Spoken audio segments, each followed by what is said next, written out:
الشیطان الرجیم بسم اللہ الرحمن الرحیم وبہ نستعین وہو خیر و معین۔ جس لمحے کا السلام علیکم ورحمۃ اللہ شدت سے انتظار تھا ماہ رجب المرجب، وہ انتظار ہمارا ختم ہوا الحمدللہ، اور ہم زندہ رہے اور ہم نے یہ فضا، یہ وقت، یہ زمان اور اس کی برکات کو انشاءاللہ کے احساس کرنا شروع کر دیا۔ اور آپ سب کو ماہ رجب المرجب این ولادت امام باقر العلوم علیہ السلام مبارک ہو۔ یقیناً دل چاہتا ہے کہ جس امام کی ولادت ہو ان کی کوئی باتیں ہم کریں، اور اللہ تبارک و تعالی نے اس مہینے کا آغاز اتنا خوبصورت ہمارے لیے کیا ہے۔ مجھے اکثر ایسا لگتا ہے یہ سارے چھوٹے ایکسکیوزز ہوتے ہیں، اللہ ہمیں بہانے سے بلاتا ہے اپنے پاس اور اجر دینا چاہتا ہے، قریب کرنا چاہتا ہے، تو ہم بتوسل امام باقر العلوم جو ہے وہ انشاءاللہ اپنا رزق علم، رزق بصیرت، جو رزق ہمیں طہارت کی چاہیے اس بہت ہی عظیم مہینے میں، جس کا انتظار بیفور اسلام عصر جاہلیت میں بھی لوگ کرتے تھے۔ پتہ ہے لوگ باقاعدہ کہتے تھے رجب تو آنے دو بیفور اسلام، یا عصر اس کیا کہتے ہیں تاریخ میں، تو ہم ہیں انشاءاللہ۔ مولا کی ایک بہت پیاری حدیث ہے جس میں آپ فرماتے ہیں کہ ان اللہ یحب الحی الحلیم، حی الحلیم، حی یعنی با حیا سے، جو بہت ماڈسٹ ہو، جو بہت لحاظ کرنے والا ہو۔ آپ کو یقین نہیں آئے گا، نبی صلی اللہ علیہ وآلہ وسلم کے بارے میں یوں بھی بتایا جاتا ہے کہ آپ لوگ ایسا سوچتے تھے کہ یہ تو بہت ہی شرمیلا سا ہے، یہ تو بہت ہی جیسے ہم کہتے ہیں نا کہ یہ خواتین اس طرح شرماتی ہیں، آپ کیا، ہم تو سمجھتے ہیں کہ جی بالکل بلنڈ ہو۔ یا میں ایک اور واقعہ آپ کو سناؤں گی، مادر امام باقر علیہ السلام کا جناب ام فروہ، ایک مرتبہ آپ طواف کر رہی تھیں، طواف کرتے کرتے آپ نے جب حجر اسود کو اپنے لیفٹ سائڈ سے اس کو لمس کیا، تو ابو الاعلیٰ نامی ایک شخص نے کہا کہ یہ تم کیا کر رہی ہو؟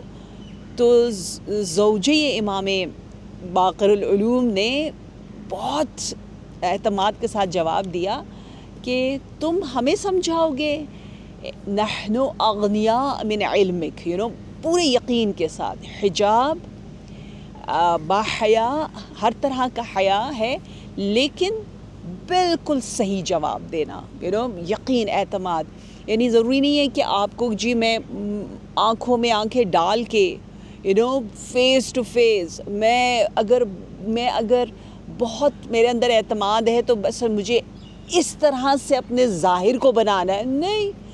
آپ شاید یہاں پہ یہ باتیں نہ ہوتی ہوں، انفارچونیٹلی بعض کنٹریز میں یہ باتیں ہوتی تھی کہ جی عورتیں سر نیچے نہ کریں، آنکھیں یوں نہیں ہونی چاہیے نامحرم کے سامنے، اس کا مطلب ہے آپ کی باڈی لینگویج بتا رہی ہے کہ you are not that much confident. یا انفارچونیٹلی یہ بہت زیادہ بچیوں کی اس میں انسٹل کیا جاتا ہے کہ you have to show your body language, اور آپ ایسے سینہ تان کے کھڑے ہوں اور آپ ایسی بات کریں اور آنکھوں میں آنکھیں ڈالیں، یہ کریں وہ کریں، تو ہنسی آتی ہے، یہ ہنسی آتی ہے۔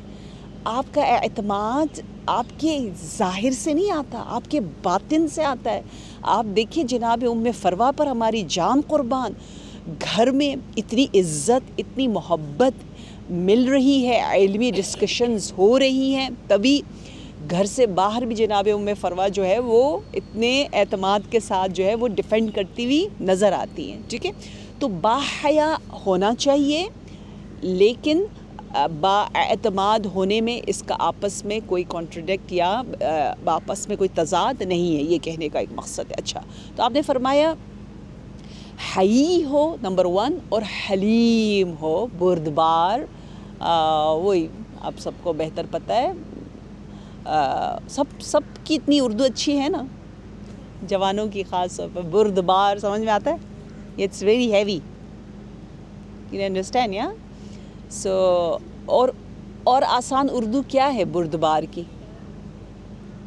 You don't know بردبار؟ Look, some people they don't know.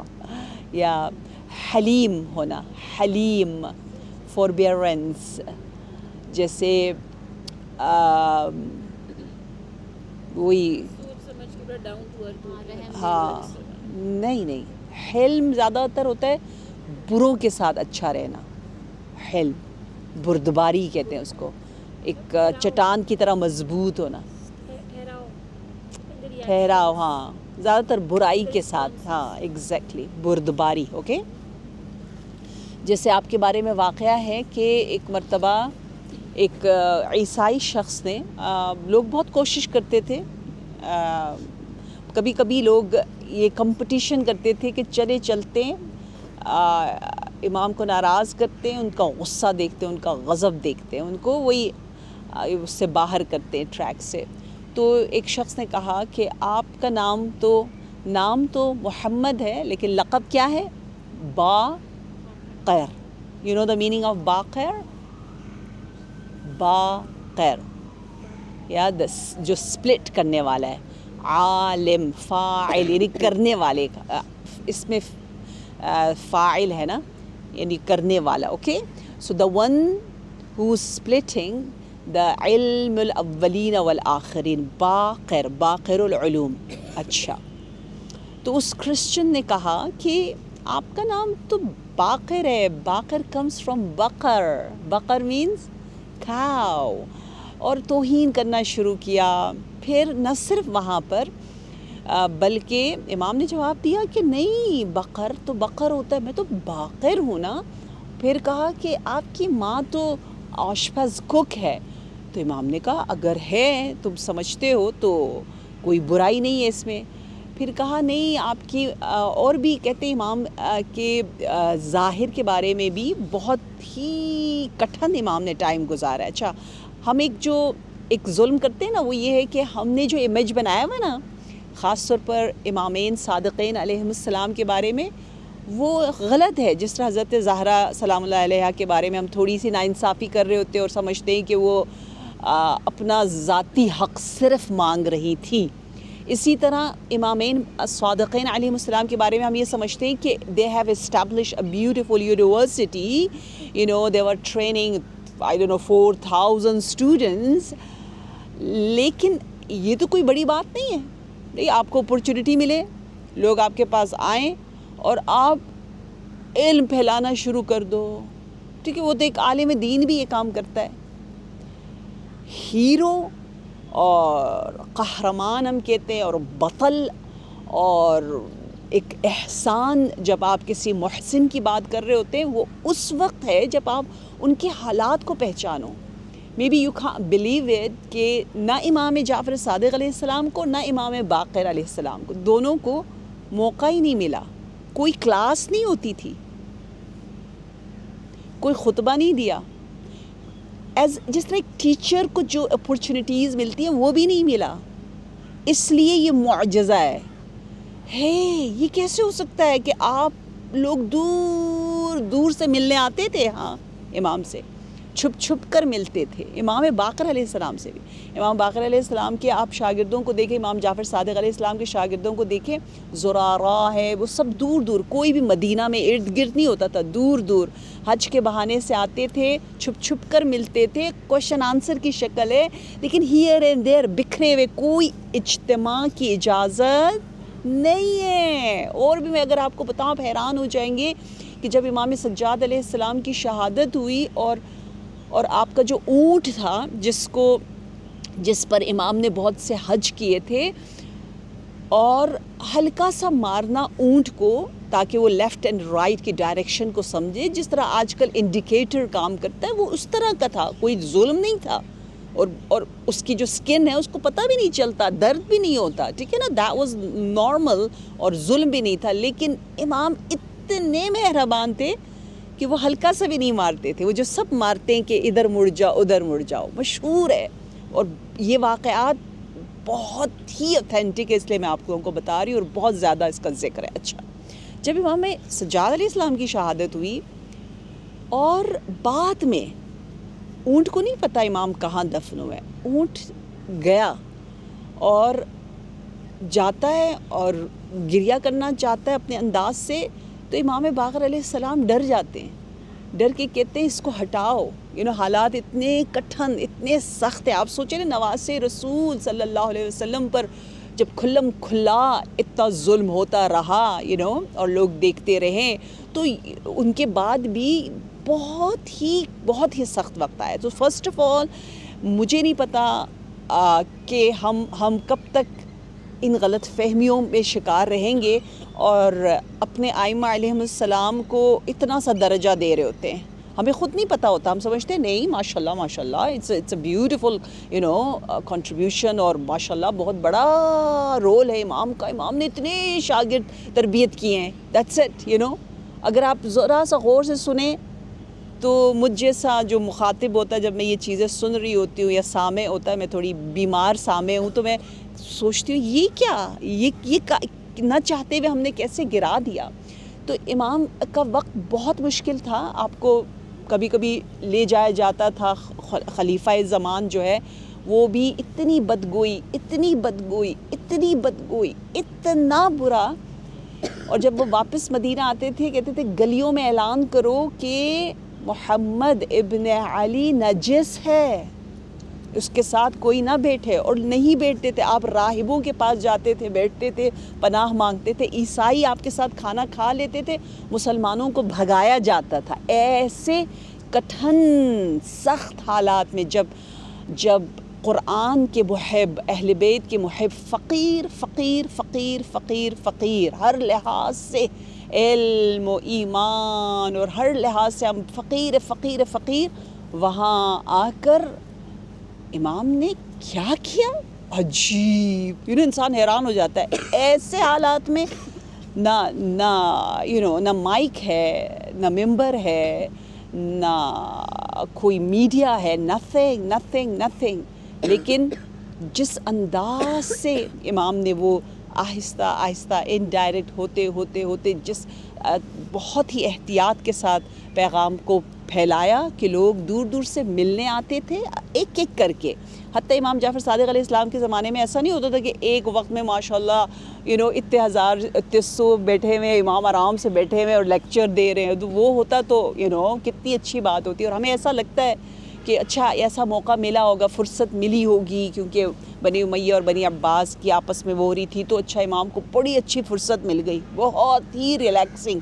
ایسا نہیں ہے، ٹھیک ہے، ہلکی سی توجہ ہٹی تھی ڈیفینیٹلی، لیکن پھر بھی بہت زیادہ سختیاں تھی. تو یہاں ایک شخص جو عیسائی ہے امام کی توہین پہ توہین کر رہا ہے، یہاں تک کہ کہتا ہے آپ کی ماں جو ہے نعوذ باللہ بد کردار یا بہت ناشائستہ الفاظ استعمال کرتا ہے. تو امام نے کیا کہا؟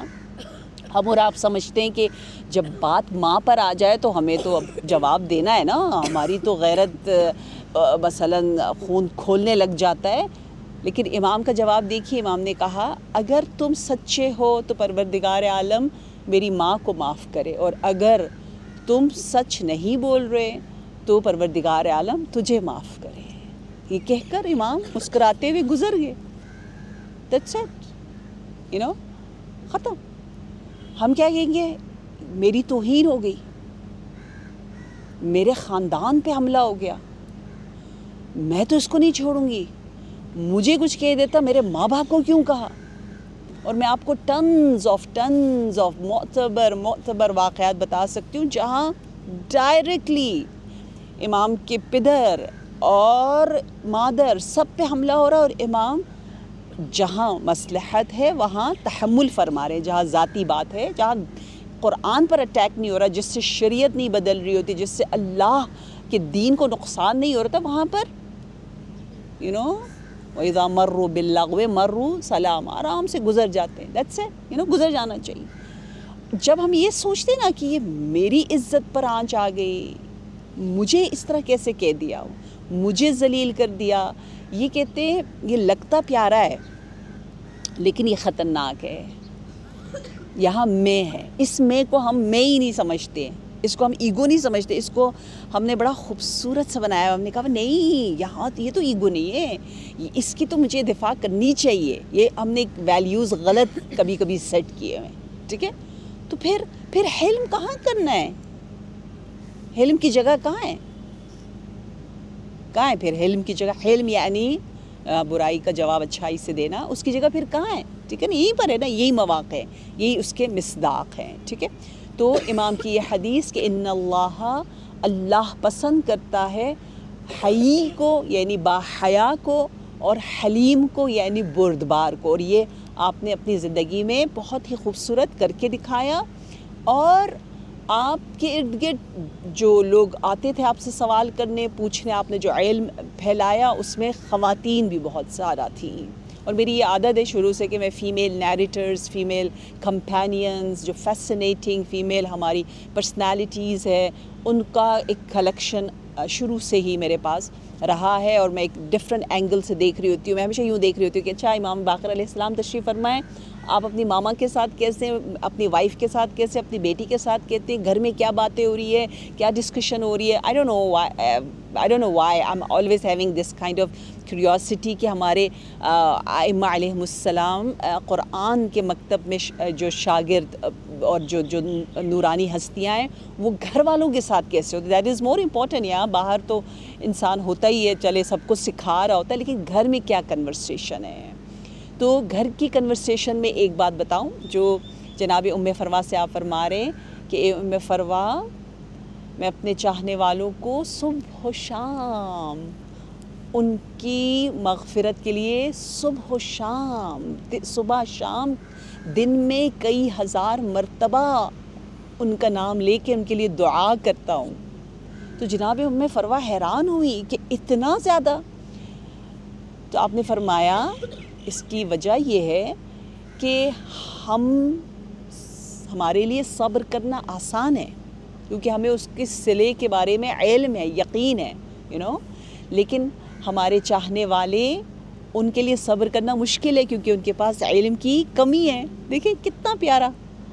تو ہمارے صبر کو ہماری جہالت کی وجہ سے امام باقر علیہ السلام ایک ڈفرینٹ انداز سے دیکھ رہے ہیں، اس کو اتنا اپریشیٹ کر رہے ہیں کہ ہمارا صبر اور ہماری محدود نگاہیں، تو ہمارا اجر بھی اتنا زیادہ ہے کیونکہ ہمارے لیے ہماری جہالت کی وجہ سے صبر کرنا مشکل ہے، اور امام کے لیے صبر کرنا علم کی وجہ سے نسبتاً کہہ سکتے ہیں آسان ہے، لیکن ان کا ڈیفینیٹلی لیول ہی اس لحاظ سے الگ ہے، چیلنجز بھی الگ ہیں. اور پھر ہے کہ جناب ام ہانی امام کی صحابیہ ہوتی تھی اور قرآنک سائنسز میں ان کا بہت زیادہ عبور تھا.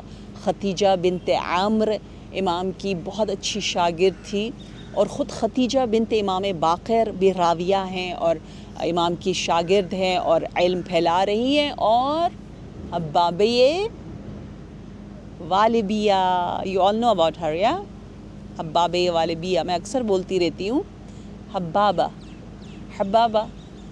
حبابہ جسے ہم کہتے ہیں ڈیوائن پیبل والی، صاحبۃ الحصات، چھوٹی چھوٹی کنکریاں کا معجزہ جس کے پاس تھا. یعنی وہ اماموں کے پاس جاتی تھی اور امام سٹیمپ لگاتے تھے اپنا.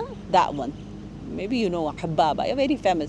سو حبابہ کو جو امام علی علیہ السلام کے زمانے سے تھیں، ان کو امام سجاد علیہ السلام نے دعا دی اور انہیں خدا نے پھر زندگی عنایت فرمائی، نہیں جوانی دی، جس طرح جناب زلیخا کا ہے.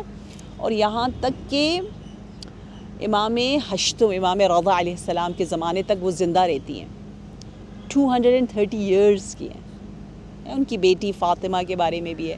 So she was the beautiful narrator. بہت اچھا احادیث نبی صلی اللہ علیہ وسلم کو نریٹ کرتی تھی، جگہ جگہ بتاتی تھی.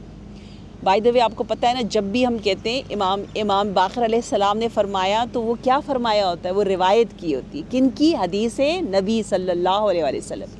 اگر ہم کہتے ہیں امام جعفر صادق علیہ السلام نے یہ فرمایا، یعنی وہ حدیث نبی کو بتا رہے ہوتے ہیں. اگر آپ نے ہادی ٹی وی میں دیکھا ہو تو بابا جان بہت زیادہ تاکید سے کہتے تھے کہ وہ جو وہاں نیچے لکھا ہوا آتا تھا تو اس میں تھا کہ ہمیشہ بے روایت لکھا ہوا آتا تھا کہ بے روایت راوی ہیں وہ. اصل علم مدینۃ العلم یقیناً نبی صلی اللہ علیہ وآلہ وسلم ہے، اور امام باقر وہ باقر العلم باقر ہیں، سپلٹ کر رہے ہیں، شکافت لا رہے ہیں علم الاولین والآخرین جو ان تک پہنچا ہے الحمدللہ. سو یا آئی ڈونٹ نو، مجھے تو بہت مزہ آتا ہے فیمیل کمپینینس کے بارے میں. اگر آپ لوگوں کو بھی اچھا لگتا ہے so that would be so nice if you know some other beautiful personalities and صحابیات، تو ہم we can share with each other انشاءاللہ. سو پروردگار عالم ہمیں یہ توفیق دے انشاءاللہ کہ ہم ایک تو اپنے زمانے کے زندہ حاضر حی و حاضر امام کو احساس کر سکیں، ان کے وجود کو، ان کی دعا کو.